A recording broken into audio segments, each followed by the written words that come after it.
The devs of Borderlands 4 has just released new information about what endgame content that you're going to see in Borderlands 4. So the goal of Borderlands 4 endgame is to make the most badass Vault Hunter possible through a combination of like the best loots and the best skill builds. Unlike other games, how your skill trees really don't matter that much. So what they got for endgame is they got Ultimate Vault Hunter mode. So in order to access Vault Hunter mode, you just need to simply finish the campaign with your first character. Just your first character. You don't really have to go through the whole campaign with all the Vault Hunters in order to unlock Ultimate Vault Hunter mode. You just need to do it on your first character. And as the name implies, enemies will be much tougher and deadlier in Ultimate Vault Hunter mode. But the loot they drop, though, will be appropriately powerful as a reward for your efforts. Now, playing in Vault Hunter mode intensifies the risk, but the reward, though, that you get, expect a more demanding, chaotic battles against enemies that globally scale to your level. You'll have to deal with increased damage scaling, while your opponents get intimidating modifiers like higher damage, bigger health pools, or resistance to certain elemental effects. But you'll rank in big rewards, better loot that can supercharge your build, plus appropriately scaled up XP and increased in-game currency in the form of cash and iridium. So whenever Borderlands 4 launches, Ultimate Vault Hunter mode will have 5 difficulty levels, which are unlocked as we go by completing challenges spread across Kairos, and will put your skills and Vault Hunter's builds to the test. Once you've completed enough challenges, you'll face a wildcard mission, which tasks you with replaying a mission filled with buffed enemies who have a new set of lethal traits. So once you successfully survive the absolute chaos of a wildcard mission, we'll unlock the next difficulty Ultimate Vault Hunter level, creating a satisfying cycle of increasing your power and taking on tough but fair adversaries. Ultimate Vault Hunter mode is also designed to be welcoming to players of all kinds, as you can escalate the increasing difficulty levels at your own pace and take on new challenges whenever you feel ready. You don't really have to do it all at once. You could just spread it out over time, which makes in-game content on Borderlands 4 replayable. The quality of life is way better. Borderlands 4 in-game is gonna be dedicated drops and other optimizations for loot farming. They say that nothing worth having comes easy. So the very best loot possible in Borderlands 4 is going to require loot farm, something every hardcore player knows and loves. I don't think that we like a lot of loot farming, but if you want the best gear, you're gonna have to loot farm just a little bit. But in Borderlands 4, the act of loot farming has been improved to offer more variety and more predictable goals, including dedicated drops. Another inclusion inspired by player feedback. Instead of fighting the same bosses over and over and over and over again in the same part of the map, you're now incentivized to take the fight across Kairos and fight a wide variety of enemies in the pursuit of the specific loot you're looking for, instead of doing the same thing over and over and over, as we all know on all these games, that you just kill the same guy over and over. Well, we don't have to do that in Borderlands 4 because you're gonna have to be, because you could get different enemies with the same loot that we need.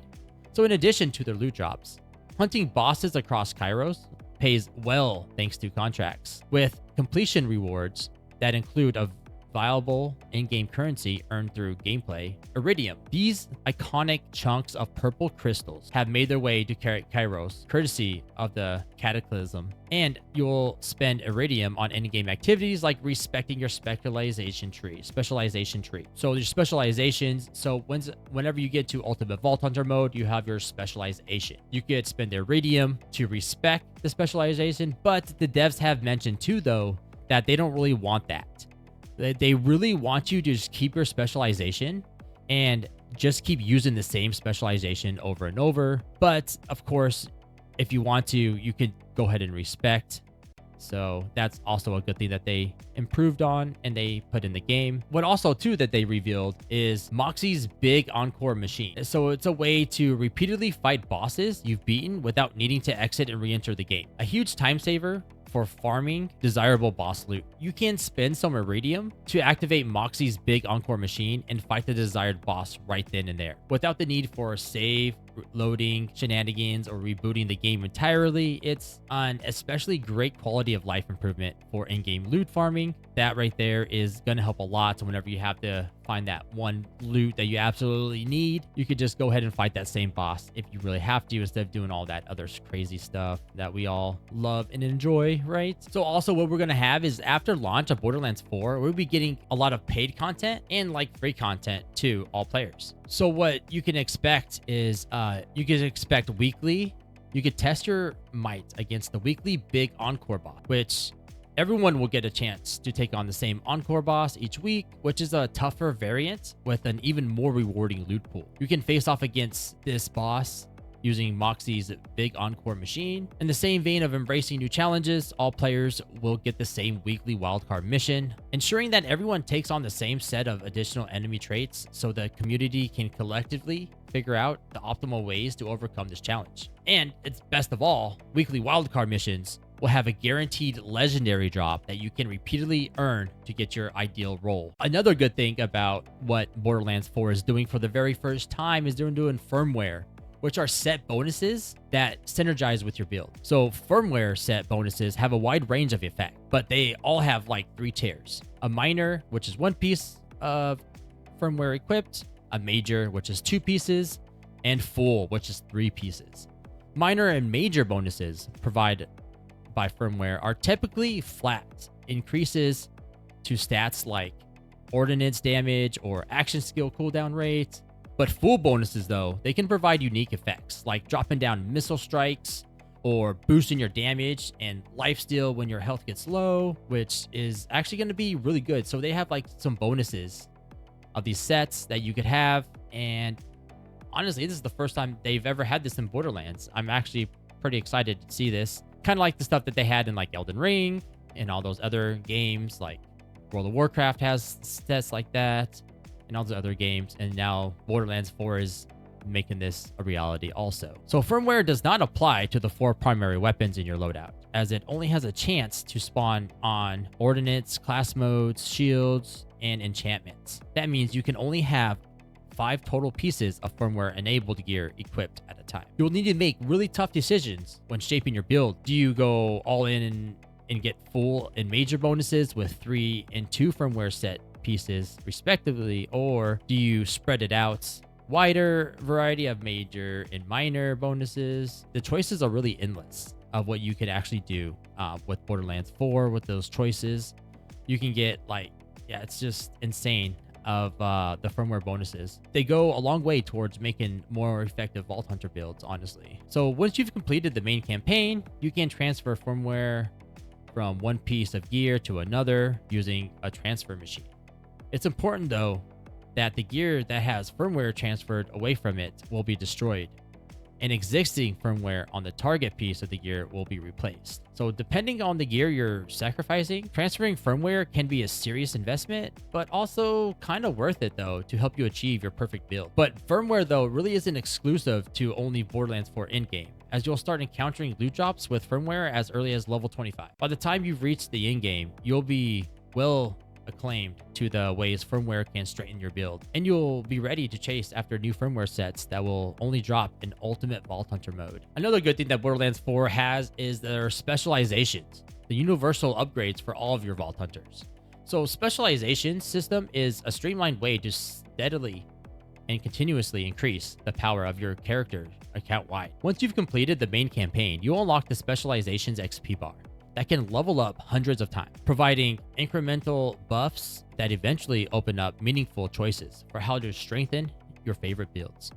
Think of specializations as an endgame progression system in the same vein as like Borderlands 2 badass ranks and Borderlands 3's guardian rank. So there are 4 basic nodes to level up on the specialization tree, which provide straightforward buffs to stats like maximum health and shield or gun damage. Once you've leveled up a basic node far enough, you will unlock a passive specialization skill to slot into socket spaces. Initially, you will only have to access to one socket for slotting and specialization. After you've leveled up enough, you can have up to a maximum of 4 sockets. Long term is to reach some or all 3 prestige nodes, which can only be accessed once you've leveled up enough and invested the points in the basic nodes. As an example, the gauge tier prestige node that buffs your ordnance will only be unlocked after you've invested at least 10 specialization points into both the survivor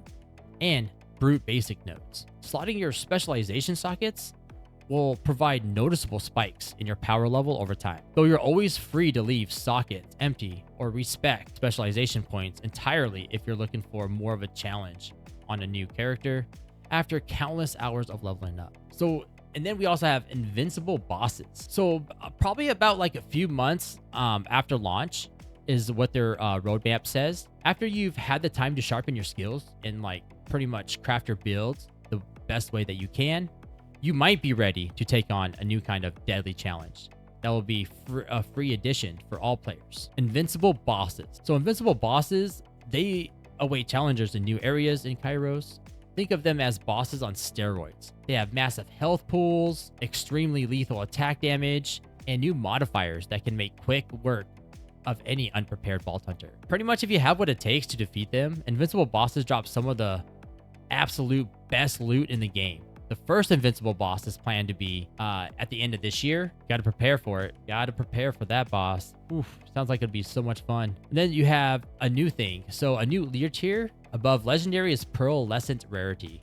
Yes, you asked for it. You guys asked for it. Thank goodness that they listened. The good thing with Borderlands 4 devs is that they're actually listening to the community. So pearlescents are coming back for Borderlands 4 with plans to add them as a free update to all players alongside Bounty Pack 2 at the beginning of 2026. So pearlescent gear drops will be incredibly difficult to find, but their power level will match their converted rarity. That's going to be awesome. I'm so glad that Borderlands 4 is listening to the Borderlands 4 devs are listening to the community. This is really what we need. So there's going to be a lot of upcoming paid and free content, a couple DLCs. One DLC is going to drop at the end of this year, and then another one's going to drop like mid next year, I believe. It's all in the roadmap. So what we're going to do is we're going to check out this roadmap. So you got free content that's going to be dropping this year. And then you're going to have a bounty pack that drops this year. And then invincible bosses drop this year. So next year, in the beginning of 2026, you're going to have the bounty pack number 2 is going to drop. Story pack is going to drop with the new Vault Hunter, new main story missions, new map zones, new side missions. And then beyond the beginning of 2026, you're going to have bounty packs 3 and 4, another story pack number 2, and then invincible bosses. And then more invincible bosses, and a lot more is going to be coming too. So they're going to be, the quality of life that's going on in Borderlands 4 is actually going to be crazy. You're going to have content for hours, for days, probably for even years. They're actually really doing something that these other games aren't doing, and I am willing to pay for all of it because it's so worth it in the end. And I just can't wait for this game to launch already. But guys, go ahead and leave in the comments below of what you guys think of the roadmap, the invincible bosses, all the new in-game stuff, the ultimate Vault Hunter mode. Let me know what you guys think below, because this is going to be actually an insane game to play. It's going to be way better than Borderlands 3. They didn't really do a whole lot of good stuff in Borderlands 3. It was still fun, but it wasn't, right. But Borderlands 4, they're doing everything right. They're listening to the community, all that stuff. Let me know in the comments below what you guys think, and we will see you guys next time.